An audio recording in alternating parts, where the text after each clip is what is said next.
welcome. If there's any that are new on today, welcome. We do this art class step by step. My name is Cathy.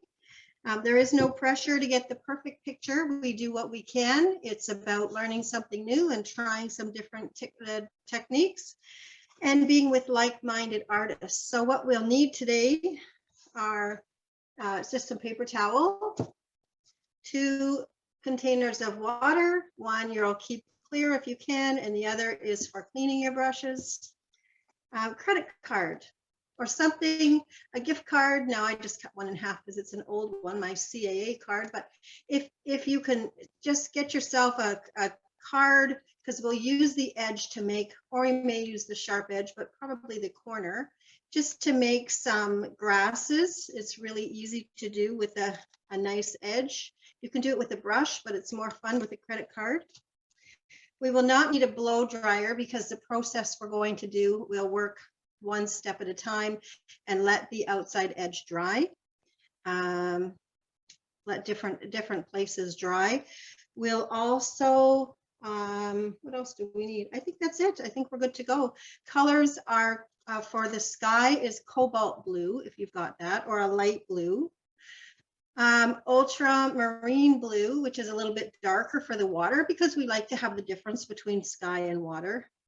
A little bit of purple, if you have that, for some of the waves. And if you don't have purple, red and blue mixed together makes purple. And ochre for the beach. And for the sand dunes and the island, we're going to mix ochre and purple. So again, if you don't have purple, we will mix ochre and blue and red together, and that will give us the color that we want, and a little bit of green for the greenery in the foreground. So let's get into art mode. If you have some things that are on your mind that are keeping you from enjoying this 1 hour time specifically for you, just set that in the parking lot and pick it up after if you need or want to. But for now, let's just take 3 deep breaths. And when we take a deep breath, we'll just hold it at the top and then release. It can be fast or slow. And then just drop your shoulders down. We hold a lot of tension here, so we'll just let that go. And I may remind you throughout the class just to take a deep breath or drop your shoulders. So we'll take a deep breath in and out. And another deep breath in and out. And one more deep breath in and out. And as you hold your brushes, just hold them lightly, not to hold them too tightly. I think I suggested a mop brush. I think that was for Thursday's class, but if you have a mop brush, it's a bigger brush. It would be handy for the sky, maybe for the water. If you don't have a bigger brush, just looking to see what I've got. I think I have a number 6 or a number 5 in my brush assortment here. Let's see. Well, that's a number 10. So a number 10, it's up to you. Whichever brush is going to give you good coverage. And if you have a favorite, just go ahead and use that. Okay, so let's start with me getting a good look at the drawing. So we're going to start with the sky. And with the sky, we're going to create clouds by leaving white. So if you're using a canvas, and some people use canvas instead of watercolor paper, then when it comes to the clouds, you'll put the blue sky on. But then once it's dry, you can put the blue clouds over top. So otherwise, if you're using watercolor paper, hi Cheryl, if you're using watercolor paper, then we're going to leave blank spots. So if I hold this picture up in front, the white spaces that are here, these white spaces are where I just have not painted anything on the canvas. I've left it white on purpose. And where this is yellow, I've left this white on purpose as well. So I added yellow in and a little bit of yellow in the water as a reflection on purpose later. So with that, we'll get started. And remember, this is your sky. So your sky doesn't have to look the same as everybody else's. But we're going to use, I'm just dipping my brush, my number 10, in water. And I always like just to tap off the excess because I don't like to have a lot of water on the steel part on my brush. And then I'm going into cobalt blue. And I'm just starting to paint. So we're getting right into this. We're going to paint right away. So we're just doing, and this is wet paint on dry. And you see I'm leaving some spaces deliberately for clouds.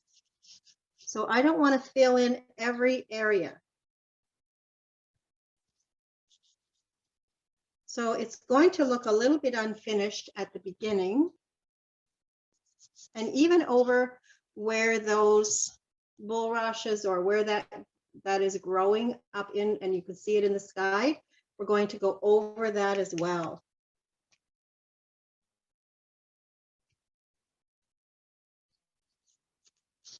So I'm deliberately leaving white spaces.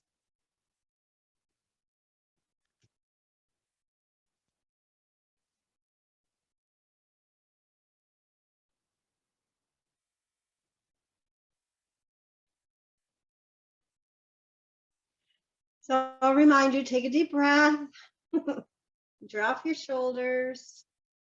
We're just putting some cobalt blue or light blue on the top, and some is lighter and some is darker. So it's not about perfection. It's just about making a sky and leaving some clouds. So if you have ultramarine blue, do you have both ultramarine blue and Prussian blue? Someone was saying they had one or the other. Do you have both of them? Okay, so use them as, put the ultramarine blue will be darker, so put that in the water.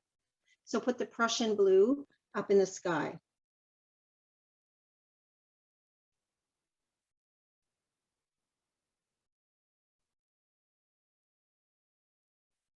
Now remember, if you remember from lots of times that I've told you at watercolor classes, watercolor paints dries 20 to 30% lighter than when you put it on. So when I first put that on, that was fairly dark and it's dry, almost dry. So I'm going to go back with the same blue just underneath, and I'm not going to overdo it, but I'm just going to go underneath some of my clouds just to give a little bit of depth and look a little bit, just a little bit of heaviness underneath. So I'm just going to brush that up into the cloud or into my sky, not the cloud. I'm just adding a little bit of dark, which is the same color, but it just adds a little bit of dimension to my sky. And it may look, at this point, you may look at it, hi Linda, at this point you may look at it and think, oh, it looks really fake.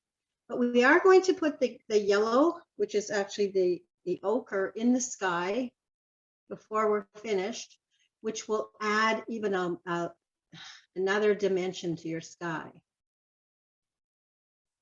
I know some of you are doing your sky, and when you do your sky, just leave some white spaces. That's what makes those clouds. And if something's happened and you've covered the whole thing, you can get a damp paper towel and just hold it on some of your blue, and it will pick up some of that color.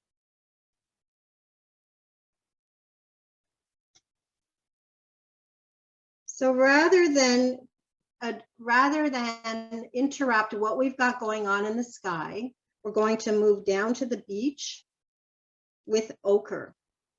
So we're going to paint the beach section. And again, this is wet paint on dry. And because it's a bigger space, I'm using my number 10. If you have a number 6, that's fine. Whatever brush you have that's going to cover. So I've got a little tiny bit at the top of that knoll that is beach. I've got all the way across to the other side is beach. This is in ochre. And it's going to dry 20 to 30% lighter than when I put it on.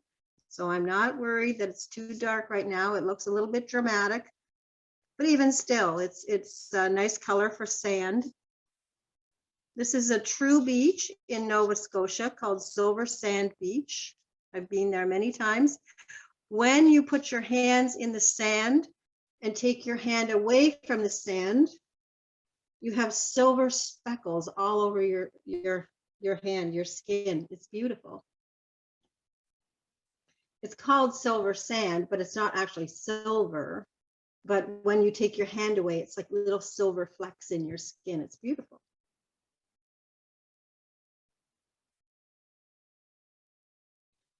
And remember this, again, this will dry 20 to 30% lighter than when we put it on, so it's going to lighten up.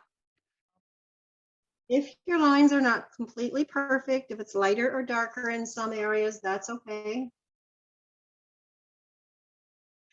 So now we're going to mix purple and ochre together. So if you do not have purple, you will mix red and blue, which will give you purple, and then add ochre to that. So it will come up a dark, sort of a grayish color, a brownish, grayish color.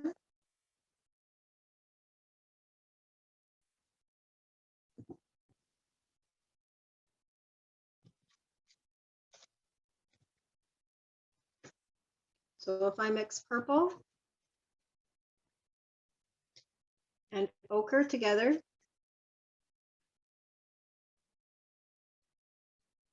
I get a brown, dark color. So we're trying to use the same colors that we have in our picture.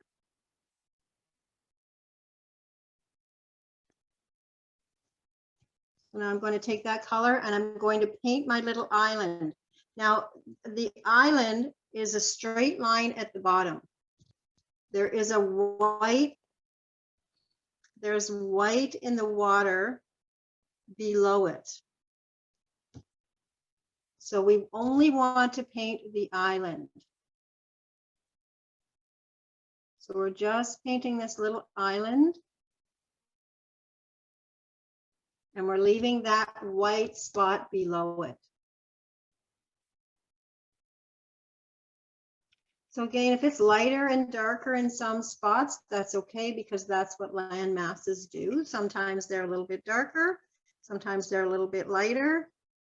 And if you like to, you can actually put a few little sticks coming up, just some little looks of trees here and there.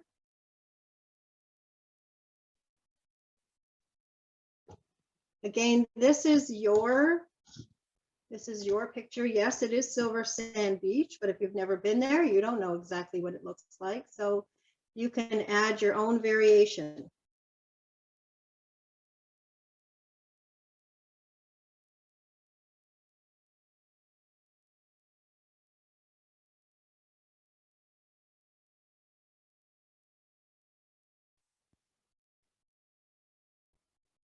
Now I'm going back to the purple and the ochre mix.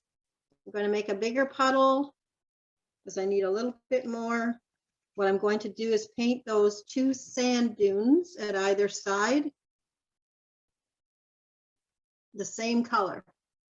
So I'm painting the whole sand dune on each side. Again, this is wet on dry. I'm painting the whole sand dune in this mix of purple and ochre, or red, blue, and ochre. If it's not completely even, that's okay. We are going to put a lot of grass on, and if it looks like it's a little bit rocky or a little bit lighter, darker in certain spots, that's more to the natural way that it actually is. And do the other side. We'll fill that in as well.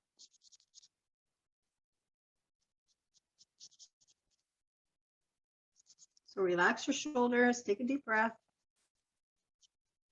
Just a piece of paper or a canvas, just some paint.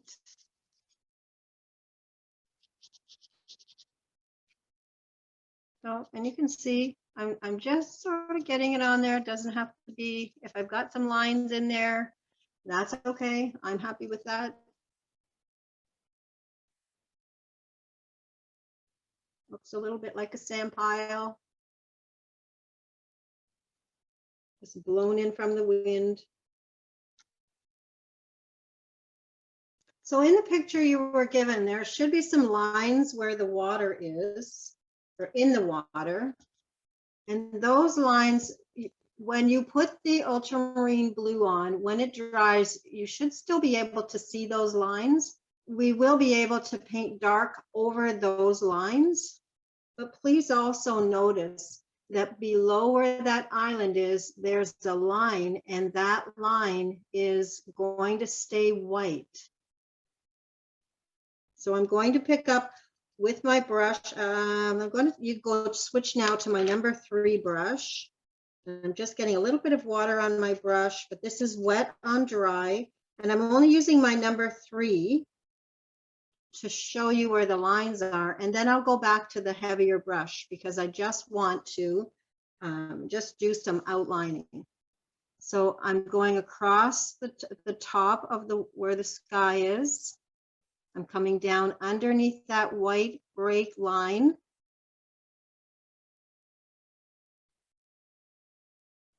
I'm coming back over, even over that tree is okay.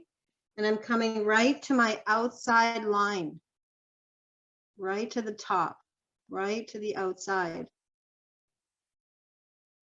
So that needs to be the darkest. So we may come back again and do that a little bit darker, but the rest of it also needs to be painted in ultramarine blue. So I'm picking up some water, tapping my brush, getting some ultramarine blue, and I'm going to just fill in all the way to the sand. I'm coming right across. So even if I touch that sand and it turns a little bit green at the edge, I'm not worried about it. I try not to miss it, but if I hit it, it's okay. So the whole water section is going to be in that ultramarine blue, and you can see it's a different blue than my sky. My sky is cobalt, or if yours is Prussian blue or whatever color, your water is a little bit of a different color, a little bit darker.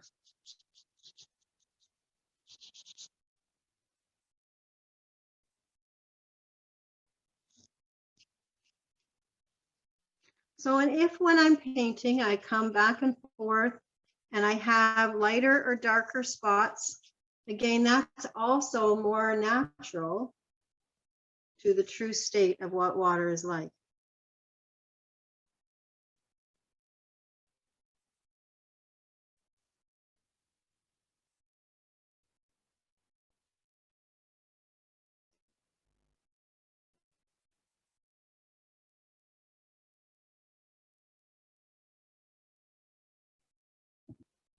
So while you're painting that, I'll find our card, and our card for the day, our May You Know Joy meditations for everyday living.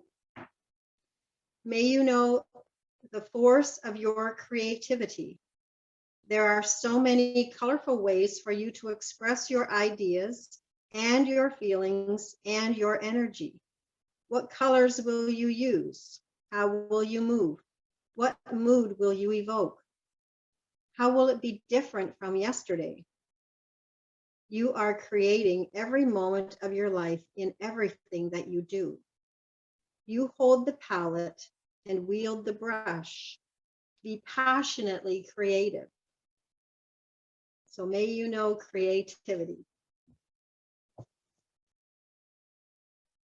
We have a large mound, a bigger mound on one side and a smaller mound on the other side.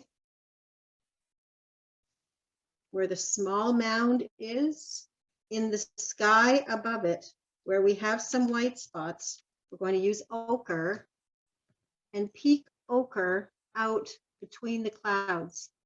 So try not to rub on your clouds.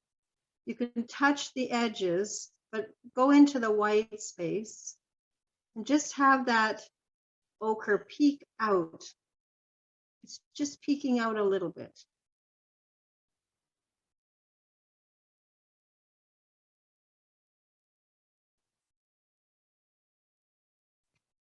So just drop your shoulders, take a deep breath. If you have a really tight grip on your brush, you won't get the same flow. So release that grip. Just let the colors flow. And we'll move into the water.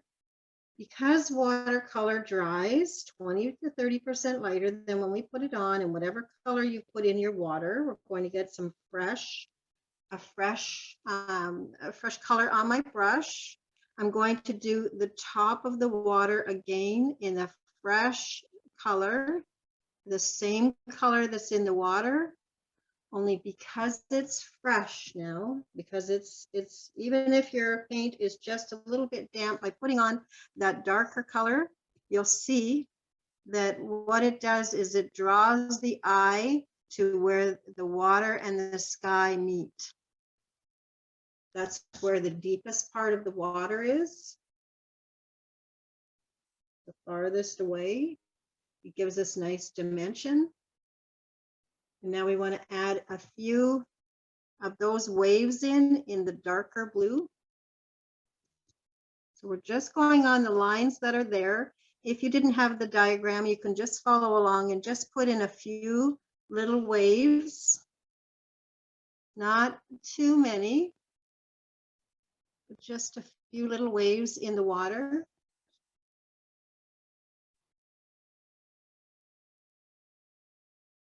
Once you have those waves in the water, I'm going to take a brush of just clear water and just gently rub over those waves just to soften the edges. And you're just bringing it more into the flow of the water pattern. So if your brush starts to dry, you can just tap it off with water again. And we're just rubbing a little on the edges just to bring those waves, just to give them a softer flow. So you're just rubbing on it a little bit with damp water, just a damp brush, I mean.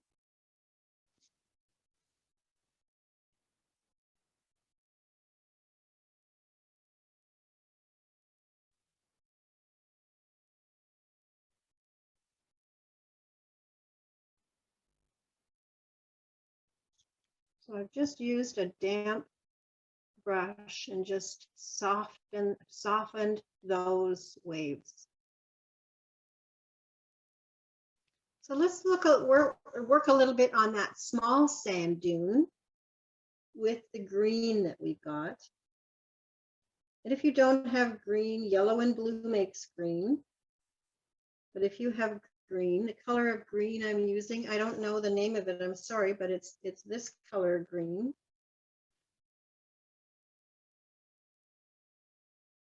So it's, if you have something that's, I have different colors of green, but if you have something that's a little bit lighter, then that's okay too. It's up to you.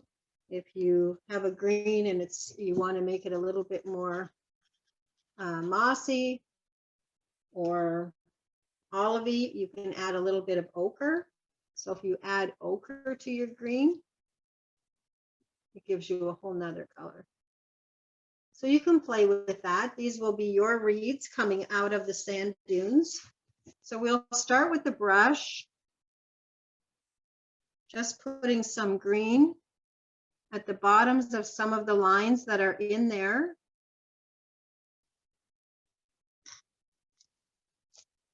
So it just looks like polka dots on that sand dune.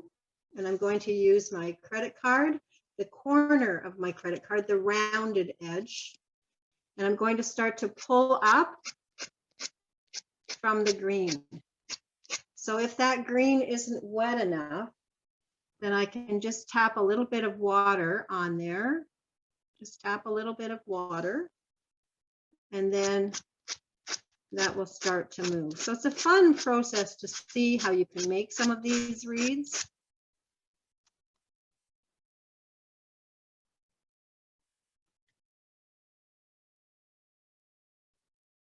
I'm going to make it just a little bit different green and add a few more spots on there.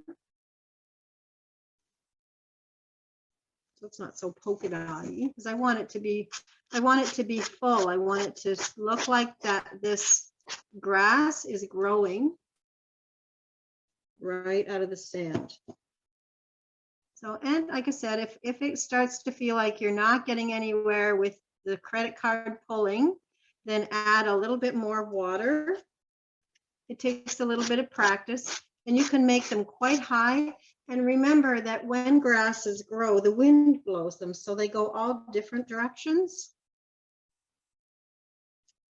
So some of them cross over, some of them go the other way, some of them curve at the top if you're able to curve them. If you're not able to curve them with the credit card, then you can actually take and curl a few with the brush.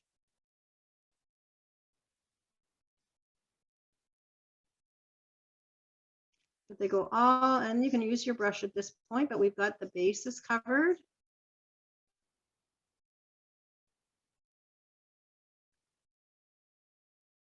So if you're comfortable using your brush instead of the credit card, that's fine. It's just a fun process to use. You get some really interesting lines. Now I'm going to go back to the original color that is on the base of the sand mound or dune, and I'm just going to put that same color at the bottoms of a few, not to overdo it, but at the bottoms of some of the grasses, so that it gives it a grounding, so it doesn't look like that grass is just growing out of the middle of nowhere. So I want a few little earthy spots in there. So not to overdo, I'm just going to soften some of that because it looks like I've got too many. So I'm just going to soften it a little bit, but I do want it to look like there is a little bit of darkness in and around the bottom.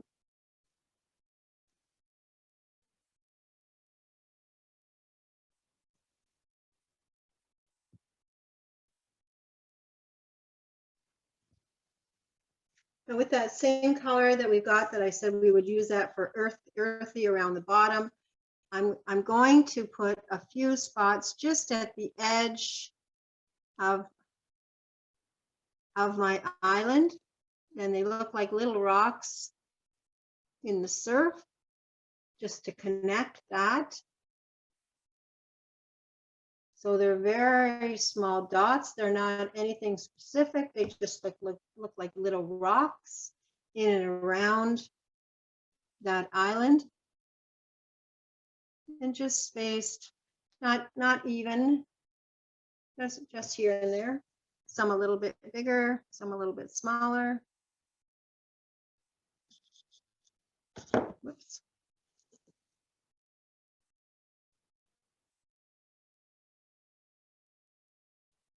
So those are just some rocks in the surf. So is everyone's water dry at this point? If your water's dry, let's do the reflection of the sun with the ochre in the water. So we're not rubbing so that the water turns green. We're taking ochre, this is wet paint, on dry paint, and we're just putting the reflection on top. So almost not touching the paint.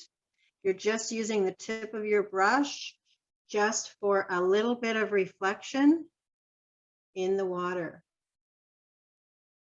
So we know that the sun is coming this way. So when we paint these reeds, the outer side of these reeds will have a yellowish tint or ochre tint. So we'll move down to that other mound. We're going to do the same process with the green. We're going to put some splashes of green on there, fairly wet, because we're going to use the credit card, and we want to move those spots, and we're going to move those spots quite high actually. So come right up into the water if you're able.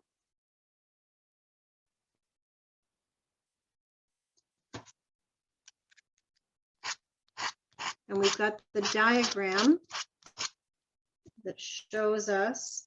So I'm going to use my brush. We've got a few of them that come right up into the sky.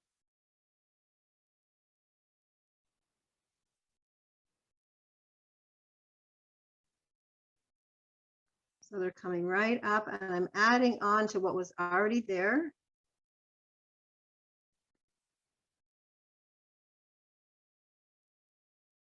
So if you prefer and get nicer branches or grasses by using your brush, go ahead and use your brush.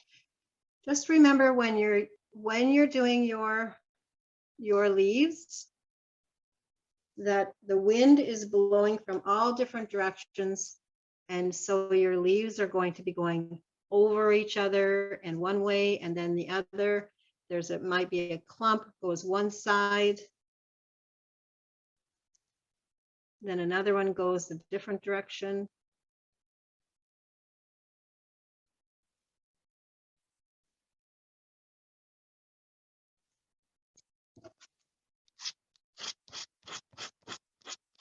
And you get some really fine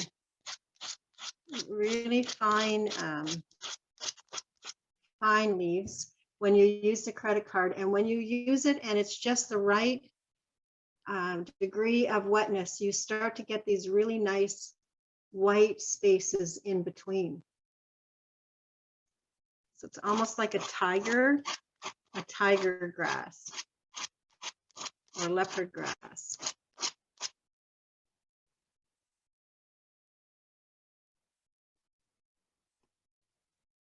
And again, I don't want to leave that just sitting out there in the middle of nowhere. So I'm going to add that dark brown again, what I've got, just here and there at the base of some of those grasses. Maybe a little bit in the middle, just for a dark area.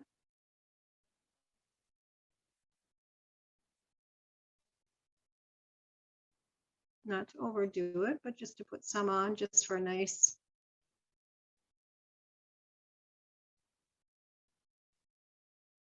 And I can take my credit card and I can even pull a little bit of that. If it looks too much in one spot, I can pull some of that dark color as well. So the green will go over, or some of that dark will come into one of the green leaves, which is quite pretty too.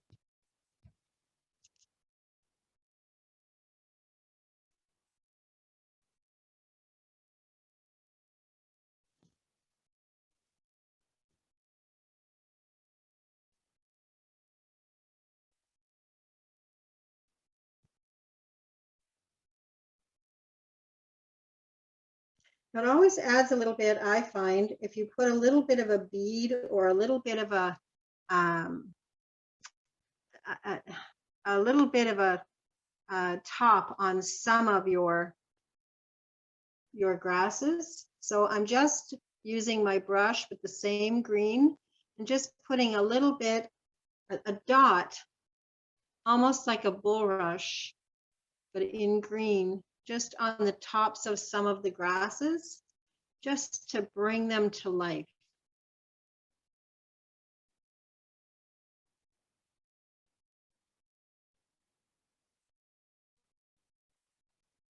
And we can do the same on the other side. You can just add a few, just here and there.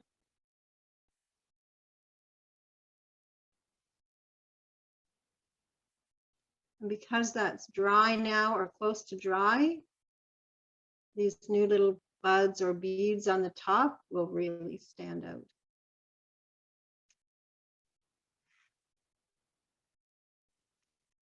Okay, because my canvas is on an easel, I'm going to take some paper towel, just really gently, because I don't want to damage my canvas, but I want to cover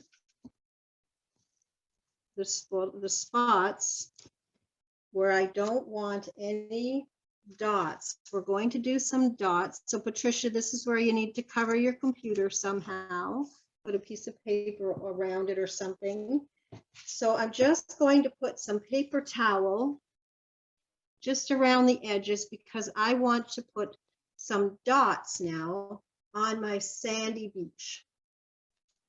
So I'm going to use the colors that I've been using all along. So I've got some ochre, a little bit of ochre. So I've got wet ochre on my brush and I'm just tapping my brush so I get some color. It just sprinkles some color on my beach. And then I'm going to get a little bit of that purple ochre mix and sprinkle a few dots of that as well. So when I look at my beach now,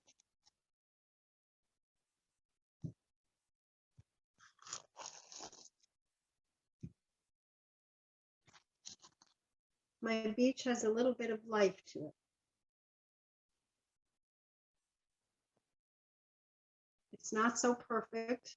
I didn't have to really mess it up. If I want to mess it up, I can take my brush and I can put a few little lines here and there if I want to. Just a few squiggles.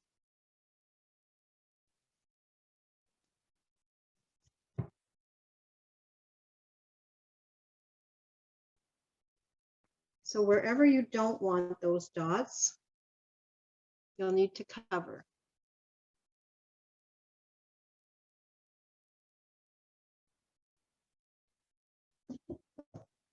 And again, all I did is I took my brush and I tapped it just with my finger and the paint comes off.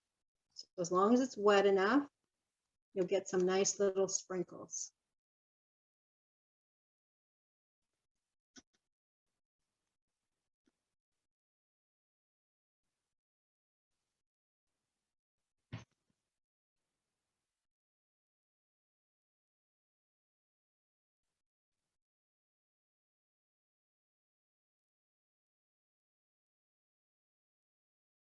So just drop your shoulders and take a deep breath. It's just a piece of paper. If you need to watch the recording again, you can. If the colors aren't exactly what you'd like, you can repeat it. Please don't let this be the last time you've done art. I hope this gave you some relaxation, learned something new, tried something different.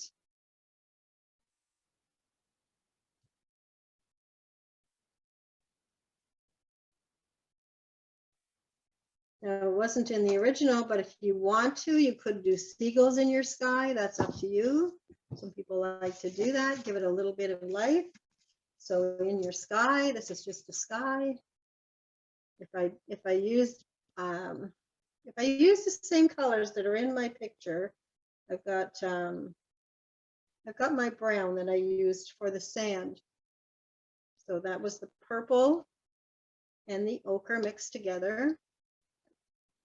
So I'm not getting a black bird this time. I'm actually getting, it'll be like a brown seagull, but in my sky, I could put a seagull if I chose to. And I like to do it in odd numbers, so I could do 3. So they're at a distance, so we could put those in at a distance.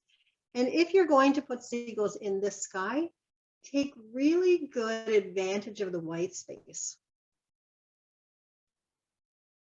So go to the white space and put your seagulls. Let them really shine.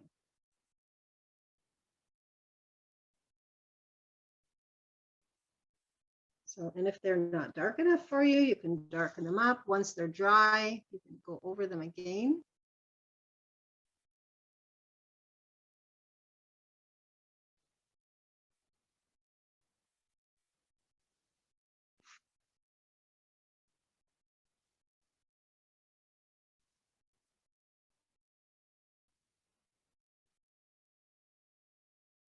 So remember in artwork, odd numbers work better, 1, 3, 5, 7, 9, 11. And they work better because your eye can naturally compute the logic of even things, 2, 4, 6, 8. When you come to odd numbers, your brain needs to spend a little more time. And that's the goal for an artist, is to have someone linger a little bit longer on your artwork. One more thing left, we want to put in our artist signature. You are artists, so you need to decide where you're going to put that in. I like to incorporate mine right in my art piece. So I'm going to put it right here, right at the bottom of my sand dune. So it's right in my art piece, it's in there. So you decide where you want to put that, but do sign your art because it's important. You've spent the time to create it, so be proud of it.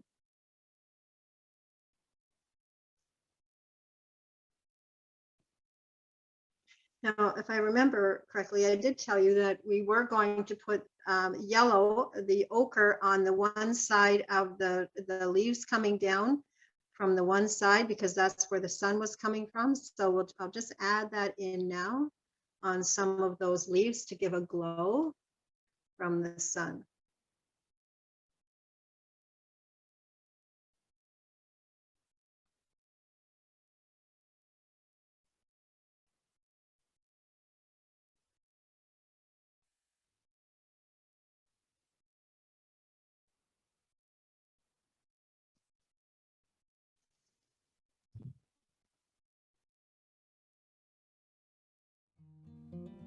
So that's what you can do in 1 hour. Hope you enjoyed that.